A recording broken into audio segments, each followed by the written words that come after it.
Good morning friends. आज है 11 मार्च और हम लोग देखने वाले हैं कुछ special vocabularies like paid batch. आपको ये सारी वोकैबुलरी वो मिलने वाली है जो पेड बैच में दी जाती हैं। ठीक है, आज 11 मार्च है और उसके साथ साथ हम कुछ करेंगे PYQ।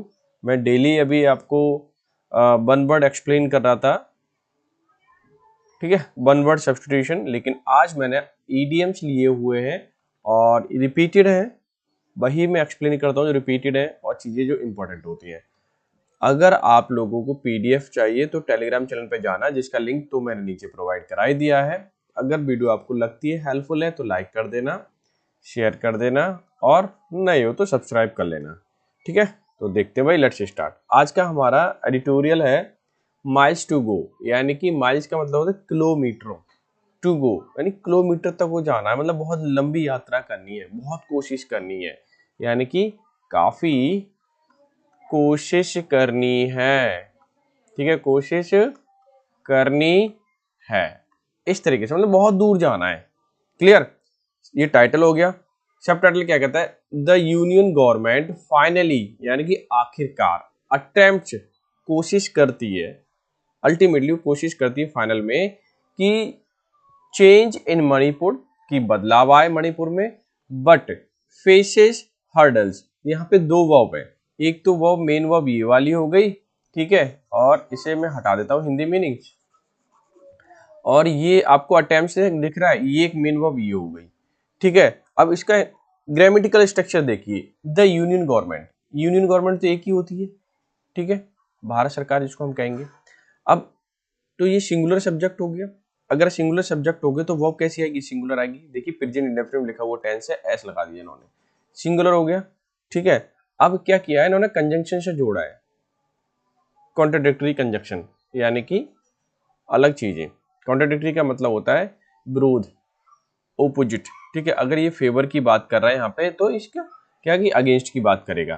ठीक है, उस सेंस में हम बाद में बताएंगे बट का पूरा यूज, तो पहले समझने की कोशिश कीजिए। ये कंजंक्शन है, कंजंक्शन के बाद जो वर्ब आई है वो किसके लिए? यूनियन गवर्नमेंट के लिए, यानी यूनियन गवर्नमेंट के लिए ही फेस है और यूनियन गवर्नमेंट के लिए अटेम्प्ट्स है, यानी कि यूनियन गवर्नमेंट फाइनली अटेम्प्ट्स, कोशिश करती है चेंज करने की, किसमें? मणिपुर में, बट फेस हर्डल्स, और हर्डल्स का मतलब होता है समस्या, और हर्डल समस्या, चुनौती, ये सब, और फाइनली कोशिश तो करती है मणिपुर में कि बदलाव आए, लेकिन उसे समस्या ही समस्या वहां पे नजर आती है। इसलिए इस टाइटल, इसके जो टाइटल है वो दे रखा है माइल्स टू गो, यानी बहुत लंबी यात्रा करनी है। मणिपुर में बहुत दिनों से समस्या चल रही थी, उसे समाधान करने के लिए you will have to miles to go, आपको बहुत दूर जाना है। अंडरस्टैंड? तो इसमें आज देख रहे हो बहुत ज्यादा कलरफुल है, तो ये सारी वोकैब मैंने लिख रखी है। आज आपको बहुत ज्यादा वोकैब मिलने वाली। देखिए 3 पेज पे एडिटोरियल आया, 3 स्लाइड पर। ठीक है, उसके बाद देखिए वोकैब्स कितनी है। ठीक है, नंबर डालना मैं भूल गया, कोई नहीं, बट देख लीजिए आपको बहुत सारी चीजें मिलने वाली है।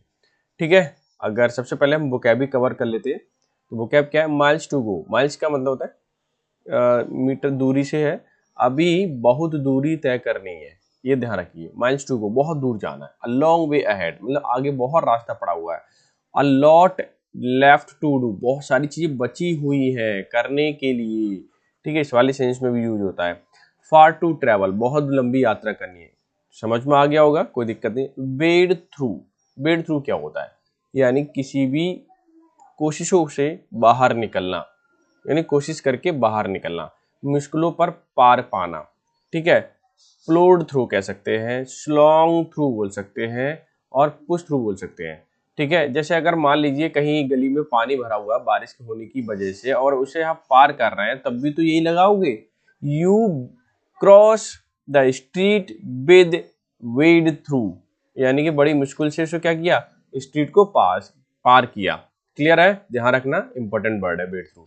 स्टेटस को वर्तमान स्थिति, existing condition, current state of affairs बोल सकते हो, प्रेजेंट सर्कमस्टांसेस बोल सकते हो। हार्बिंगर का मतलब अग्रदूत होता है, हेराल्ड इसको बोल सकते हैं, फॉर रनर बोल सकते हो, ओमेन बोल सकते हो, कहने का मतलब शगुन। ठीक है, टाइडिंग्स का मतलब समाचार से है, विंग्स न्यूज से है, इंफॉर्मेशन से है, अपडेट से है। प्रीपोंडरेंस का मतलब बहुलता है, प्रमुखता है। डोमिनेंस कह सकते हो, मेजॉरिटी बोल सकते हो, सुपीरियरिटी बोल सकते हो, इन अमाउंट मतलब सुपीरियर अमाउंट में ज़्यादा हो। वायबल का मतलब होता है व्यवहारिक, सक्षम, फिजिबल, वर्केबल, प्रैक्टिकेबल। ठीक है। सीज का मतलब कब्जा करना, पकड़ना, grab, capture, take hold of, यानी किसी भी चीज पे कंट्रोल पाना। ठीक है। सीज है, होल्ड है, इन चीजों को समझने की कोशिश करना, कैसे यूज किए जाते हैं ये वाले वर्ड। आगे देखिए रेन, रेन का मतलब होता है शासन करना, रूल, गवर्न, होल्ड, शो है जिसको कह सकते हैं, यानी प्रभुत्व जमाना एक तरीके से। कॉन्स्टेबलरीज मतलब कांस्टेबल से है, पुलिस बल से है, पुलिस फोर्सेस से है, लॉ एनफोर्समेंट एजेंसी बोल सकते हो, पुलिस डिपार्टमेंट बोल सकते हो, कुछ भी बोलिए। ठीक है, बहुत ही सिंपल है। गिव अप का मतलब हार मान लेना, त्यागना, सरेंडर, क्विट, अबंडन, ये तीनों ही वर्ड बहुत इंपॉर्टेंट है। गोन डाउन कह सकते हो या गो डाउन कह सकते हो, कम होना, गिरना, फॉलन, डिक्लाइन, डिक्रीज। ठीक है, यानी कि कम होना। ठीक है, या सस्ता होने वाली सेंस में भी आता है, सस्ता होना। जो जो सेंस है मैं सब बताऊंगा आप लोगों को। प्लॉय का मतलब युक्त चाल, टैक्टिक्स, मैन्यूवर, स्ट्रेटेजम। ये बात ध्यान रखना कि वर्ड कैसे यूज होता है, वो सारे सेंस आपको बताने हैं, केवल एक हिंदी से काम नहीं चलेगा। स्ट्राइफ का मतलब होता है संघर्ष, कलह। कन्फ्लिक्ट बोल सकते हो, डिस्कॉर्ड बोल सकते हो, टर्मोइल, ये बहुत बार रिपीटेड है, ध्यान रखना। स्टर्नली, कड़ाई से, कठोरता से, स्ट्रिक्टली, सिवियरली, फॉर्मली, ये सारे इसके मीनिंग है। अब ये देख लें भाई कौन कौन से वर्ड यूज होते हैं और कहाँ कैसे यूज होते हैं। ठीक है, ये तो मैंने बता ही दिए। अब मैं इसे हाईलाइट करता हूँ, फिर आगे वाले वर्ड हम देखेंगे। ठीक है, बेड थ्रू इंपॉर्टेंट है, तो स्लॉग थ्रू, पुश थ्रू ध्यान रखना। स्टेटस को रहने दीजिए, harbinger, herald, omen, tidings, updates. Preponderance का मतलब होता है प्रीडोमिनेंस, मेजॉरिटी। ठीक है, सुपीरियरिटी इन अमाउंट, याद रखना। चलो ये हटा देते हैं एक बार को। वायबल जरूरी आया हुआ है, फिजिबल, प्रैक्टिकेबल। सीज का मतलब जब्त करना, पकड़ना, ग्रैब और कैप्चर। ठीक है, टेक अ होल्ड ऑफ, ये तीनों याद रखना जरूरी है। रेन के शासन करना, ये भी रिपीटेड है, रूल और गवर्न। और गिव अप बहुत ही इंपॉर्टेंट है, इसका मतलब सरेंडर, क्विट, अबंडन होता है। और गो डाउन, ठीक है, फॉलन, डिक्लाइन, डिक्रीज। प्लॉय का मतलब टैक्टिक्स, मैन्यूवर, स्ट्रेटजम। स्ट्राइफ का कॉन्फ्लिक्ट, डिस्कॉर्ड, टर्मोइल। स्टर्नली का मतलब होता है स्ट्रिक्टली, सिवियरली, फॉर्मली। ये सारे रिपीटेड वर्ड है। ठीक है, don't forget to revise again and again. Next, अच्छा देख लेते हैं भाई। इंटेंसिफाई, इंटेंसिफाई तीव्र करना, प्रबल करना, मजबूत करना। Increase, escalate, highlighted. ठीक है, ये सारे वर्ड क्या है, रिपीटेड है। ठीक है, स्ट्रेंथन। थॉर्ड का मतलब विफल करना, रोकना, हिंडर और ऑब्स्ट्रक्ट, फ्रस्ट्रेटेड, प्रिवेंट, रिपीटेड है। कंपेलिंग का मतलब जानते हो मजबूर करना, प्रबल करना एक तरीके से। और कन्विंसिंग, परसुएसिव और फोर्सफुल, कैप्टिवेटिव, कैप्टिवेटिंग है। लेजिटिमेट, जायज बनाना, यानी लॉफुल, लीगल बोल सकते हो, वैलिड बोल सकते हो, जेन्युइन, बहुत सिंपल है। रेजोनेट का मतलब गूंजना, प्रभाव पड़ना। इको और रेवरेंट, रेवरेट बोल सकते हो, स्ट्राइक का कॉर्ड बोल सकते हो। ठीक है, ह्यूमन स्टेप्स का मतलब होता है एक के महत्वपूर्ण या बहुत ही अच्छी सर्विस। ठीक है, या सब्सटेंशियल स्टेप्स बोल सकते हो, डेडिकेटेड एफर्ट्स बोल सकते हो आप। ठीक है, सिग्निफिकेंट मेजर्स बोल सकते हो, वैल्यूबल, कॉन्ट्रीब्यूशन। नहीं, ये इतना ही याद रखो। अभी इंपॉर्टेंट तो भाई ये सब है, इसमें तो कोई वो नहीं है। ठीक है, इंटेंसिफाई रिपीटेड है, एस्केलेट है, इंक्रीज है, स्ट्रेंथ है ना, ध्यान रखना। थर्ड वो भी रिपीटेड है, हिंडर है, ऑब्स्ट्रक्ट है और प्रिवेंट। कंपेलिंग का मतलब कन्विंसिंग, परसुएसिव, ठीक है, फोर्सफुल, कैप्टिवेटिंग भी रिपीटेड है। Legitimate, lawful, legal, genuine, valid, repeat है। और रेवरेट भी है, स्ट्राइक का कॉर्ड ध्यान रखना। और ह्यूमन स्टेप्स या सर्विस, सब्सटेंशियल स्टेप्स कह सकते हो, तरीके से डेडिकेटेड एफर्ट बोल सकते हो। तो ऑल वर्ड या all vocabs are repeated, all words are important. भाई ध्यान रखना, अगर आप इसे रिवीजन करते हो, बहुत इंपॉर्टेंट वर्ड है ये, ध्यान रखना। अगर आप इन्हें रिवीजन कर लेते हो तो काफ़ी अच्छे मतलब अंडरस्टैंडिंग बढ़ जाएगी आपकी। ठीक है, मैंने आज आपको बताया था कि आज हम ईडियम्स देखेंगे, तो ईडियम्स देख लेते हैं भाई। ठीक है, आप बताना ईडियम्स चलाऊं या वन वर्ड, आप बता दीजिए भाई, मैं स्टार्ट कर दूंगा। For is alleged involvement, alleged मतलब कथित रूप से किसी चीज का इन्वॉल्वमेंट होना किसी एस्पिनेज में, जासूसी में। He is under a cloud these day, और वो अंडर अ क्लाउड है, ये हाईलाइटेड है ना, ये ईडियम है आपका। तो इसका मीनिंग बताना है क्या है। ऑप्शन याद रखिए, एक्सपीरियंस क्लाउडी वेदर, एक ये हो गया, एंजॉइंग फेवरेबल लक ये हो गया, अंडर सस्पेंशन, अंडर ऑब्जर्वेशन। बताइए क्या हो सकता है इसका मीनिंग। चलो मैं बता देता हूँ। सबसे पहले तो आपको समझना पड़ेगा, अंडर अ क्लाउड का मतलब होता है डाउट में होना, डाउट में होना, ठीक है।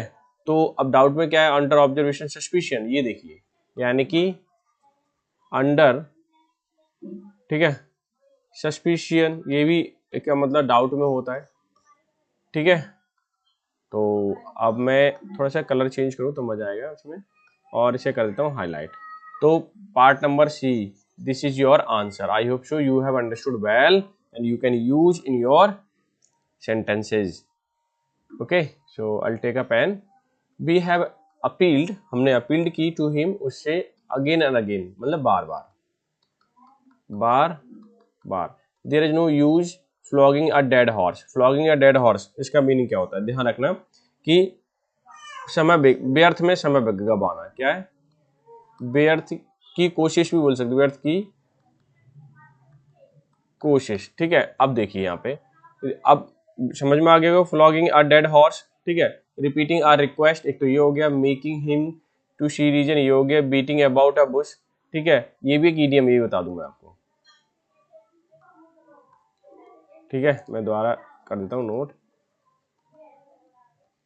अब wasting time in useless effort, यानी कि यूजलेस एफर्ट में वेस्ट करना टाइम को। अब आप देखिए यहाँ पर कि कौन सा आंसर हो सकता है, हालांकि मालूम पड़ गया वो wasting time in useless effort, कि ऑप्शन नंबर डी आपका आंसर हो जाएगा, ठीक है। इसमें कोई दोहराई नहीं है, लेकिन इसका समझ लेते क्या मतलब है। Beating a bush, beating about the Bush, यानी कि इसका मतलब होता है घुमा फिरा करके बात करना, घुमा फिरा, घुमा फिरा के बात करना, यानी फालतू की तरह की बातें करना, कहने का मतलब ये है। तो हाईलाइट कर देते हैं भाई, लास्ट ऑप्शन आपका आंसर हो जाएगा फ्लॉगिंग या डेड हॉर्स, ध्यान रखना काफी इंपॉर्टेंट है। नेक्स्ट मूव करते हैं, लुक डाउन अपॉन, बहुत इंपॉर्टेंट है, इसका मीनिंग समझ लेते हैं क्या है, उसके बाद हम टिक करेंगे। We should look down upon the rest of earth. Rest का मतलब होता है एक तरीके की बेकार, कमियां, खामियां, ठीक है, दरिद्रता, उस चीज की जो कमियां, उस पर हमें लुक डाउन अपॉन नहीं करना चाहिए। सिंपथाइज, सिंपथाइज विद का क्या मतलब हुआ, किसी पे सहमति होना, ठीक है। हेट इंटेंसिटी तो मालूम पड़ गया, हेटेड से है। बी इंडिफरेंट, बी इंडिफरेंट का मतलब होता है तटस्थ होना, तटस्थ, तटस्थ समझते हो, ठीक है, स्टॉइक। और रिगार्ड विद कंटेम्प्ट, रिगार्ड मतलब किसी से संबंधित, कंटेम्प्ट मतलब किसी के मान हानि एक तरीके से, ठीक है। तो एक तरीके से मान हानि या घृणा बोल सकते हो, ठीक है, या घृणा से देखना, घृणा से देखना एक तरीके से। और यहाँ पे देखिए लुक डाउन अपॉन, और इसका मतलब भी होता है घृणा से देखना, यानी कि किसी को तुच्छ समझना, किसी को नीचा समझना, तुच्छ समझना। तो आप बताइए यहाँ पे कौन सा ऑप्शन एकदम करेक्ट हो सकता है, ठीक है। तो देखिए आप, regard with contempt is going to be your the perfect answer of this particular idiom. I hope so you have understood well. Now move to the another question. The question is, because of misbehavior he found to face the music. अब idiom है भाई face the music, इसका क्या क्या meaning हो सकते हैं। तो चार ऑप्शन गिवन है यहाँ पे, चारों में से देख लेते हैं भाई कौन सा है। गेट फिनिश्ड, किसी भी चीज को काम फिनिश करवाना। गेट रिप्राइमेंट, किसी को डांट पढ़वाना या डांटना। या फील सॉरी, दुख महसूस करना। लिसन टू द म्यूजिक, या म्यूजिक को सुनना। कौन सा ऑप्शन आपका आंसर हो सकता है, बताइए, ठीक है। आई होप सो आप समझ गए होंगे, समझ गए हो तो मुझे कमेंट जरूर करना, और मैं कुछ ईडियम्स भी डालने लगूंगा आप लोगों को, ताकि आप लोग मुझे सही से बता पाए। देखो, फेस द म्यूजिक का मतलब होता है परिणाम भुगतना। क्या भुगतना, परिणाम भुगतना, भुगतना, ठीक है। परिणाम भुगतना यानी आपका रिजल्ट फेस करना, जैसा आपने किया उसका मिसबिहेव, तब परिणाम क्या होगा, डांट पड़ेगी ना। तो गेट रिप्राइमेंट, ठीक है, यानी क्या प्राप्त करना, गेट रिप्राइमेंट, यानी डांट प्राप्त करना, यानी डांट, किसी चीज को डांटना एक तरीके से, ठीक है, डा बना हुआ है, समझ में आ गया। तो ऑप्शन नंबर बी आपका क्या हो जाएगा, परफेक्ट आंसर हो जाएगा। समझ गए होगे, ठीक है। तो नेक्स्ट पे मूव कर ले, समझ में आ रहा है, क्लास कैसा लग रहा है जरूर मुझे कमेंट करके बताएं। बट क्वेश्चन है आपका, the working of the factory was disturbed, जो काम था फैक्ट्री में वो डिस्टर्ब हो गया, ऑन अकाउंट ऑफ का मतलब किसी वजह से, यह cause token strike by worker, ठीक है। स्ट्राइक का मतलब एक तरीके से हड़ताल होता है, ठीक है।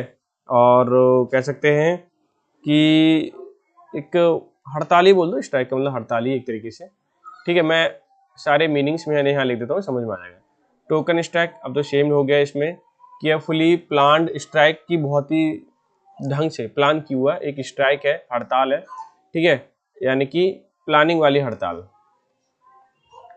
Planning strike. Short strike held in as a warning, यानी कि छोटी सी स्ट्राइक रखना। टोकन, देखो टोकन का पहला मतलब समझिए, जैसे कि हम कुछ खरीदने जाते हैं तो टोकन मनी दे देते हैं, थोड़े से पैसे देते हैं, यानी बयाना जिसको कहते हैं। यहाँ पे क्या है, बयाना, ठीक है। तो बयाना दे देते हैं तो वो टोकन ही तो गलत है। तो शॉर्ट स्ट्राइक हेल्ड, एक छोटी स्ट्राइक होना, छोटी सी हड़ताल होना, वार्निंग स्वरूप, यानी कि चेतावनी स्वरूप, ठीक है, यानी कि चेतावनी स्वरूप दी गई हड़ताल, चेताव स्वरूप दी गई हड़ताल। Sudden call of strike, sudden call of मतलब अचानक से हड़ताल करना, ठीक है। तो आप समझ गए होंगे कि टोकन यानी छोटी सी हड़ताल के लिए बोलते हैं, तो ऑप्शन नंबर सी आपका आंसर हो जाएगा, ठीक है। समझ में आ गया, कोई दिक्कत नहीं है। तो ये थी सारे ईडियम्स। अब मुझे जरूर कमेंट करके बताएं कौन सी चीज़ें आपको ज़्यादा बेहतर लगती है, तो मैं उसे रिपीट कराऊंगा। अब चलते हैं थोड़ा सा एडिटोरियल पर, ठीक है। आई होप सो आपको समझ में आ रही होंगी चीज़ें। एडिटोरियल देख लेते हैं भाई, ठीक है। चैनल अगर आप तक आपने सब्सक्राइब नहीं किया है तो सब्सक्राइब जरूर कर लें, ठीक है। एक मोटिवेशन मिलता है और कुछ नहीं है, क्योंकि जब आप चीज़ें करते हैं तो चीज़ें अच्छी लगती हैं, रेगुलर वे में तभी कर पाते हैं जब मोटिवेशन मिलता है, ठीक है। तो आप ज़रूर सब्सक्राइब कर लें, आपके लिए डेफिनेटली हेल्पफुल रहेगा, ठीक है। और फ्यूचर में आपको मैं बहुत सारी चीज़ें करा दूंगा जो एग्जाम के पॉइंट ऑफ व्यू से काफ़ी इंपॉर्टेंट है, आपको कहीं नहीं भटकना पड़ेगा। देखो मैं आपको बता दूं, यूट्यूब पे इतनी सारी चीज़ें पड़ी हुई हैं कि अगर उन्हें पढ़ लोगे तो आपका तो एग्जाम तो वैसे ही अच्छा होना है। Nobody can prevent you to do something better, ये बात ध्यान रखना। चलो ठीक है, देख लेते हैं भाई।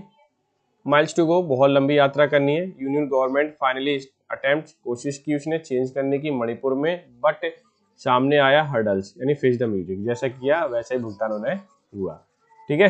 समझ में आ गया यहाँ पे। अच्छा, आफ्टर मंथ्स ऑफ ट्राइंग, यानी कि महीनों भर कोशिशों करने पर, महीने भर कोशिश करने पर, बेड थ्रू का मतलब है किसी से निकलना। An ethnic crisis, ethnic crisis मतलब एक जातीय तौर पर, एक किसी ग्रुप से, किसी धर्म से, ठीक है, एक जो जातीय क्राइसिस था, बाय मेंटेनिंग द स्टेटस क्वो, और महीने भर कोशिश करने पर भी कोई सफलता नहीं हुई, मुझे थोड़े से आगे तो बढ़े, but ethnic crisis maintaining status quo है, कि एथनिक क्राइसिस जो है एक जातीय परेशानी जो है कुकू ग्रुप की या किसी भी ग्रुप की, ठीक है, तो वो स्टेटस को है, मतलब जैसी पहले थी वो वैस की अभी भी है। महीने भर प्रयास करने पर भी, बहुत कठिनाई वाला प्रयास करने पर भी सेम वैसा ही बना हुआ है। Union government finally got its act, union government यानी कि केंद्र सरकार, फाइनली मतलब आखिरकार, गॉट मतलब किया, इट्स मतलब अपना, ये पॉजिटिव केस यूनियन गवर्नमेंट के लिए है, ठीक है। टुगेदर मतलब साथ साथ, removed the N Biren Singh led government in Manipur from power to impose president rules, hoping that the change would be harbinger of goods tidings. अब ये क्या कहना चाह रहे हैं समझने की कोशिश करना, कि अब यहां तक तो बहुत एक महीने कोशिश कर ली इन्होंने, अब कह रहे यूनियन गवर्नमेंट ने किया एक्ट, अपना एक्ट किया, ठीक है।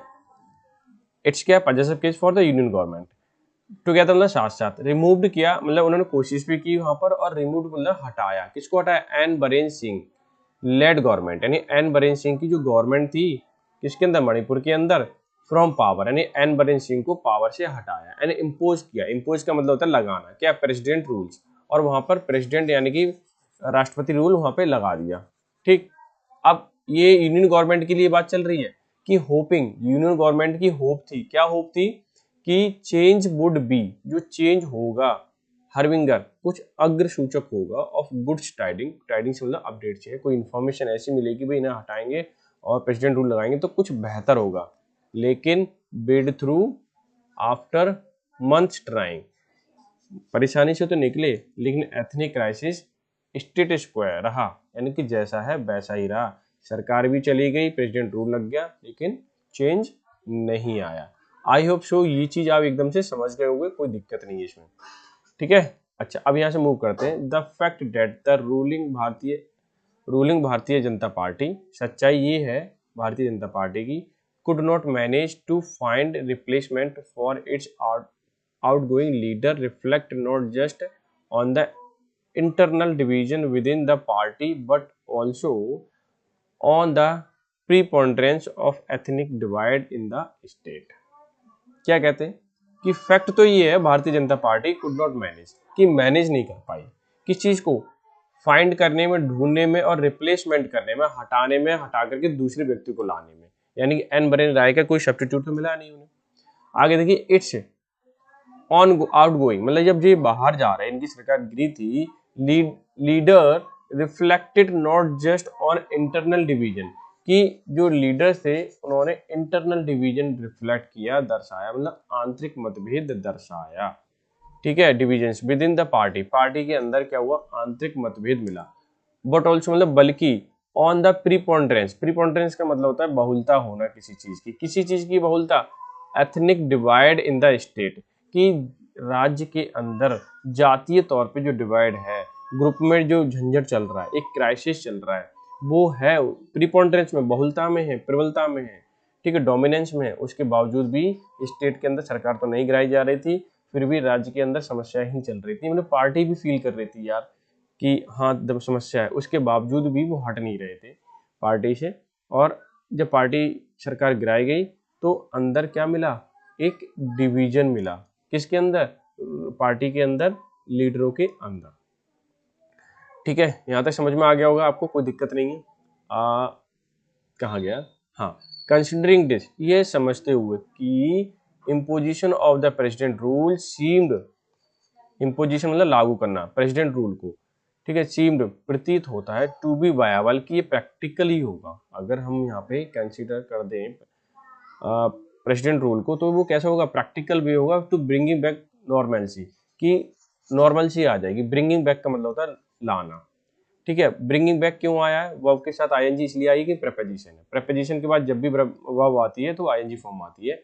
Normalcy in the state suffering badly, ठीक है, फ्रॉम एथनिक स्ट्राइफ, कि जो imposition of the president rule ऐसा प्रतीत हो रहा था कि एक वायबल, एक प्रैक्टिकल फॉर्मूला है, तरीका है वापस लाने में नॉर्मलसी को, यानी कि नॉर्मलता को, ठीक है, या हम कह सकते हैं सामान्यता, जो नॉर्मल शांति बहाल करने के लिए जो इम्पोजिशन किया गया था प्रेसिडेंट रूल, वो बहुत ही प्रैक्टिकल लग रहा था राज्य के अंदर, जो सफर कर रहा था राज्य किस कैसा, बैडली एथनिक स्ट्राइफ, यानी कि कई सालों से जो एथनिक क्राइसिस चल रहा था राज्य के अंदर, उसमें ये लगा कि सरकार गिर जाएगी और प्रेसिडेंट रूल लगेगा तो थोड़ी सी नॉर्मलसी आएगी, लेकिन ऐसा नहीं हुआ।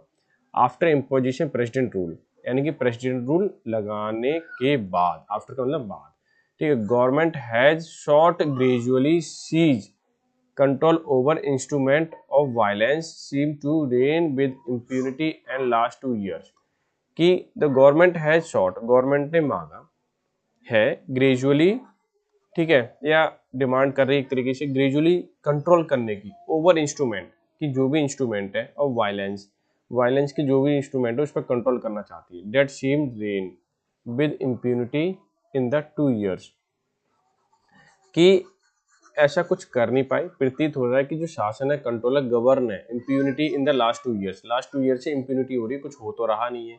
इम्प्यूनिटी मतलब फ्री फ्रॉम पनिशमेंट, लोगों को ना फ्री है, ठीक है, यहाँ तक समझ में आ गया। अच्छा, देखिए कहने का मतलब है कि अगर ऐसे इंस्ट्रूमेंट किसी पे हथियार है, किसी पे बंदूक है, तो उन पर कंट्रोल तो पा रही है लेकिन पनिशमेंट नहीं दे पा रही उन लोगों को। आगे देखिए, इट डिड शो ऐसा किया गया बाय गिविंग, देखो प्रेपोजिशन के बाद वो आई तो आईएनजी फॉर्म आ गई, by giving a deadline to non state group to give up weapons and that they had acquired from constabulary. कि भाई इट डिड शो, वो ऐसा इसलिए किया गया कि गिविंग अ डेडलाइन, और एक डेडलाइन दी गई, एक टाइम ड्यूरेशन दिया गया नॉन स्टेट ग्रुप्स को, कि दूसरे अगर राज्य के लोग हैं उनको दिया गया टाइमलाइन कि गिव अप कर दें। ठीक है, कि जितने भी वही डेडलाइन दिया गया नॉन स्टेट ग्रुप्स के लिए कि जिन्होंने वेपन्स एक्वायर किए हुए हैं, दे हैड एक्वायर्ड यानी कि परफेक्ट बना हुआ है, कॉन्स्टेबलरीज यानी कि जितने भी वेपन पुलिस वालों के छीन लिए थे नॉन स्टेट के लोग जो थे, ठीक है, उनसे भी है कि भाई यहाँ टाइमलाइन दिया सरकार ने कि आप इन्हें वापस लौटा दें। ठीक है, इम्प्यूनिटी हो जाएगी यानी कि फ्री फ्रॉम पनिशमेंट नहीं मिलेगी, तो ठीक है। अब हुआ क्या, फिर भी कंट्रोल नहीं हो पाया सही से। It has tried ensure free movement between hill and valley district by removing the blockades set up by these groups highway in the states.